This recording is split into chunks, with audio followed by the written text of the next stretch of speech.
Gary Gordon has the pleasure and possibly heavy lifting to bring this evening home.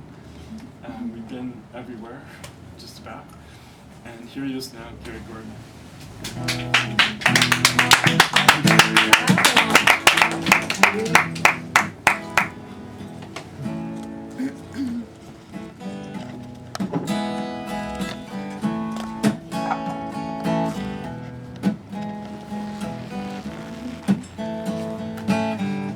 Something's happening here.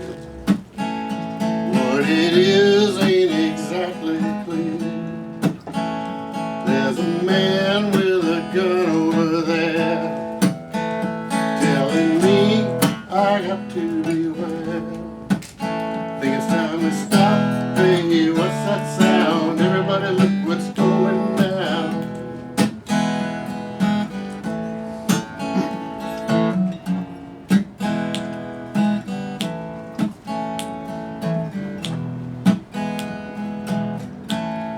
Song by Stephen Stills. Now probably the least important thing about this song and about Stephen Stills is that for a brief period of time, when I was a very, very young kid in Gainesville, Florida, he lived about a half a block away.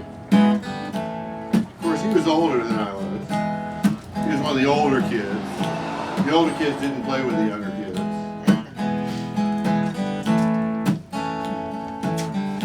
I'd like to think, though, that us younger kids just playing around probably had a great influence on his life and his songwriting. I like to think that because I like to make shit up. And Gainesville, Florida is known for producing a lot of great musicians. Some of you may be aware of that, and some maybe not. Bernie Ledden, who was in the Flying Burrito Brothers and then the Eagles. Don Felder, who was in the Eagles. And of course, we always refer to Tom Petty and the Boys. It's actually Tom Petty and the Heartbreakers, but to us, it was Tom Petty and the Boys, because we knew them all. They all came from Gainesville, and they all made it big. And I was really happy about that because I was tired of saying University of Florida Fighting Gators and Gatorade, which also came from Gainesville. So it was nice to be able to say something like, you know, Tom Petty. And people go, oh yeah, great. Isn't that where Gatorade is from? Now this song, one of the reasons it's not really my favorite song. It's an interesting song because it's called For What It's Worth. And you don't often run into songs in the last 50 or 60 years where the title of the song is not in the lyric. And I really admire that about this song. I mean, that's really risky because nobody is singing a chorus that says, for what it's worth, for what it's worth, for what it's worth, over and over again. And yet, people know the song. And a lot of them know the title of the song. And I think with all the problems in the world today, it's the little things like that that I like to think give me hope. But then, like I said, I like making shit up, so maybe I don't feel that way at all about the title of the hope. You know, hope is not a strategy, as I hope we've all learned by now.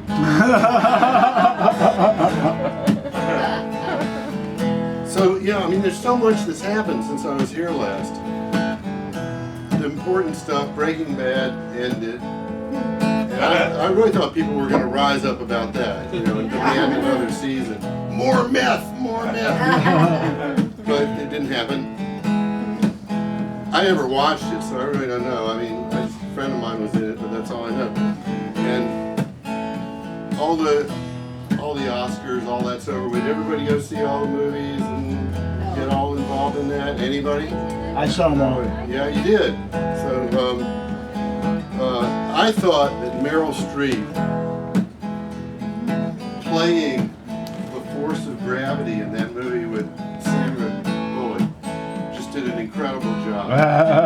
Uncredited, but I mean, she was the thing that was actually pulling Sandra Bullock to earth. And that's an incredible acting job. The Wolf of Nebraska with Leonardo DiCaprio and Bruce Dern. Or would it be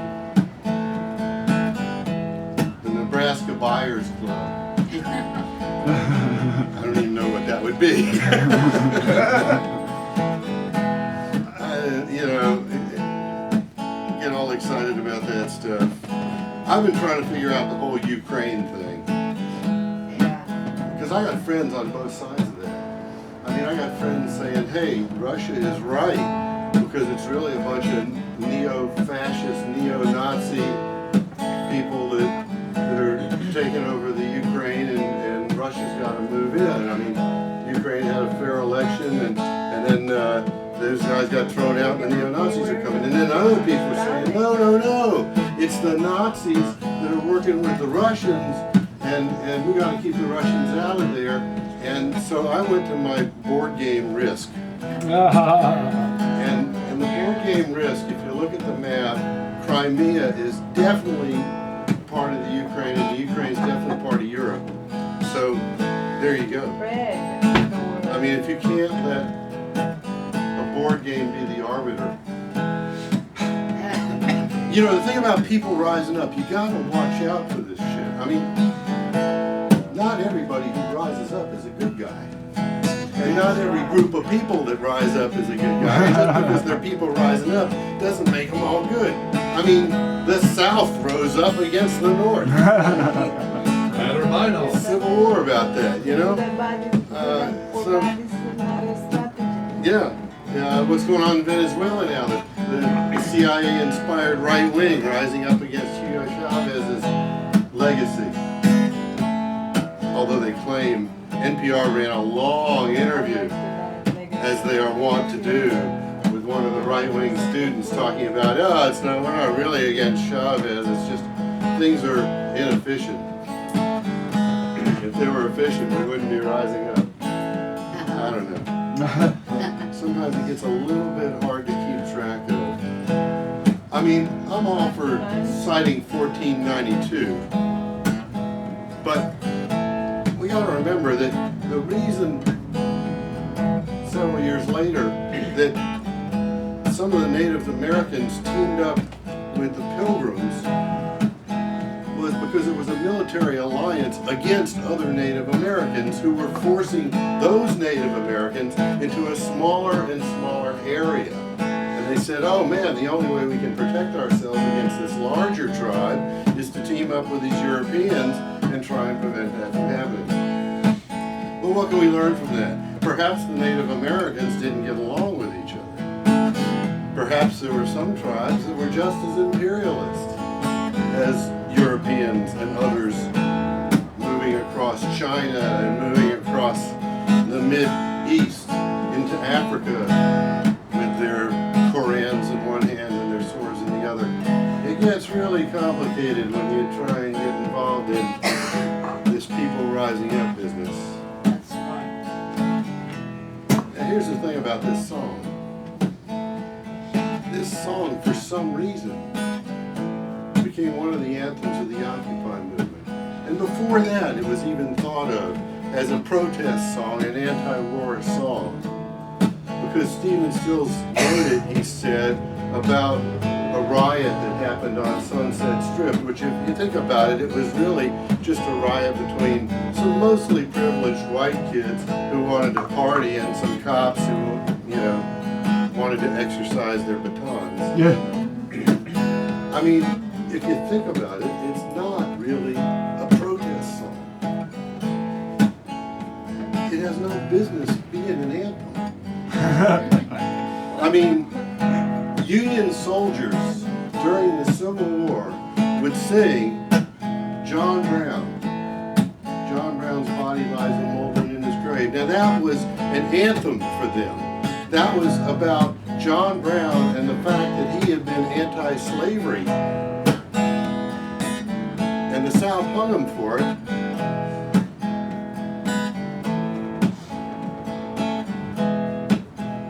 And there were all kinds of songs that were anthems. There were all kinds of songs that were protest songs. This is not one of them.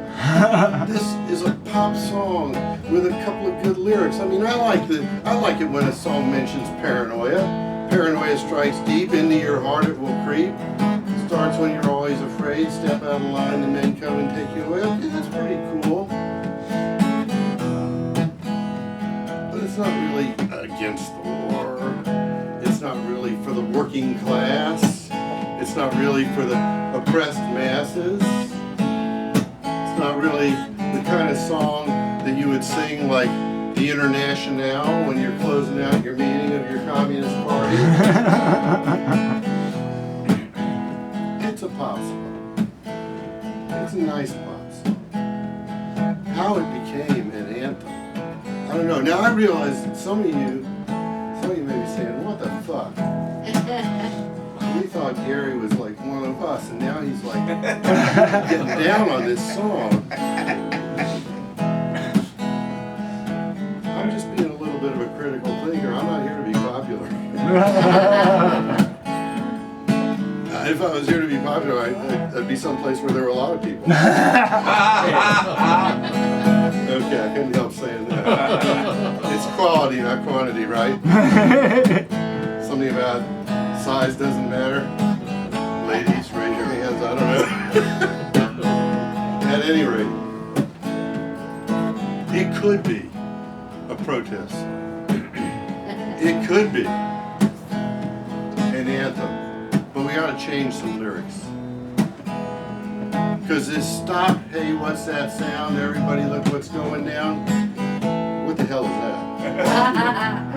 I mean, it'd be a lot better if it said, go, hey, we know that sound. Everybody knows what's going down. Right? Because we want people to go. We want people on the go. We want people rising up, right? And we know that sound.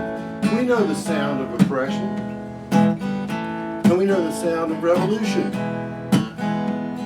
We know the sound of the banksters and everybody else putting people down. We know the sound that their cash registers make. And we know the sound of people getting together, banding together, and trying to go up against that power and that might. And we know what's going down. I mean, Jesus. We know what's happening with the food, and we know what's happening with the gasoline, and we know what's happening with the entertainment, bread and circuses, and we know what's happening with the paid-off politicians, and we know what's happening with the war machine, and we know what's happening with the prison machine, and we know it's all connected. The question we have to ponder, each and every one of us, as we look in the mirror, is, are we going to rise up? I don't see it happening a whole lot. Not in this country. I mean, let's be honest. All you got to do is read about the union struggles, organized labor struggles in the 20s. There you'll see some people rising up. Even before that, the Colorado mines and out there in Idaho, the miners, the Wobblies, the fights, and unfortunately, the people that were killed. There have been people in this country that rose up. You read the Civil War diaries, you'll see a lot of Union soldiers. They fought to end slavery. Now, maybe they didn't all think that black people were equal to whites. I mean, maybe they were like Walt Whitman. You know, Walt Whitman was a racist and a nativist.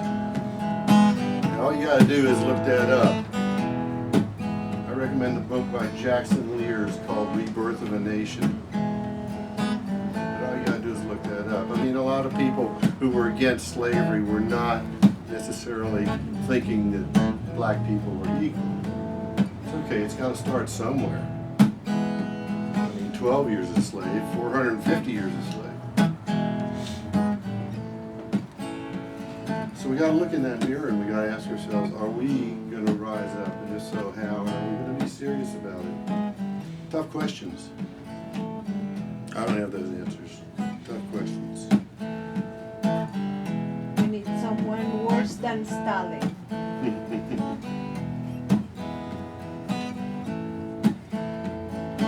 Go, we know that The sound. nation we want it. Go, hey, we know that sound. Go, hey, we know that sound. We all know what's going down. Go, hey, we know that sound. We all know what's going down. Go, hey, we know that sound. We all know what's going down. Go, hey, we know that sound. We all know what's going down. Go, hey, we know that sound. We all know what's going down.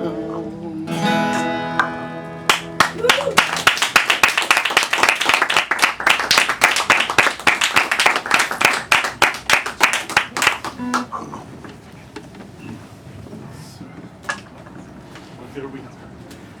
We happy for you. What I meant by someone really- worse than Stalin is a predator of You did it predators. to everyone who came tonight. And the performances, I like.